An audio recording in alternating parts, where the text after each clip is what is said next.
Hello ladies and gentlemen, and good morning. I'm Joseph Novichko, Senior Analyst at GDMFX with this morning outlook.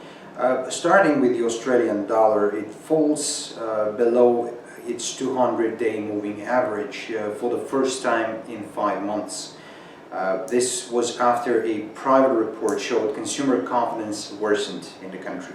A measure of volatility reached its strongest level since February, reducing the allure of higher yielding currencies whose profit would be erased by market moves. The Australian dollar dropped 0.5% to 91.61 US cents and will probably drop to 90 cents if it closes below the 92 level for the first time since March. The US dollar has had a rally, a very nice rally against everything else. The greenback reached a 6-year high versus the yen on speculation. US employment data tomorrow will back the case for the Federal Reserve to raise interest rates next year, adding to 0.3% to 106.46 yen after touching 106.56, the highest since September 2008. Bank of England Governor Mark Carney can't get away from the housing market, as he argues that there is no immediate need to increase the interest rates. Central to his case is the amount of debt financing property. Home loans accounts for most 90% of the 1.45 trillion pounds, that's approximately $2.4 trillion, owned by the UK households. In London, where the average house costs £500,000, first-time buyers are paying more than 9 times their annual income to get into the housing ladder.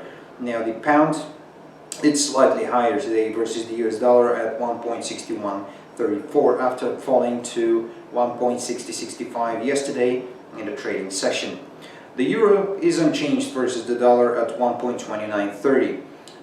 Taking a slight glance at the commodity sector, gold trades at 12.56 right now after bouncing from near a 3-month low on speculations that the price decline would encourage purchases, as of course investors assess the strength of the US economy and the outlook for higher borrowing costs.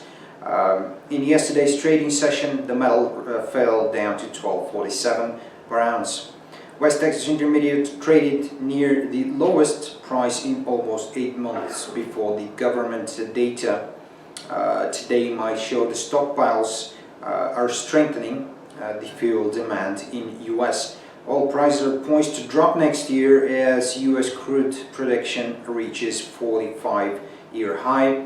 The Energy Administration said yesterday West Texas Intermediate will average at $94.67 a barrel in 2015 versus the August projection of 96.05.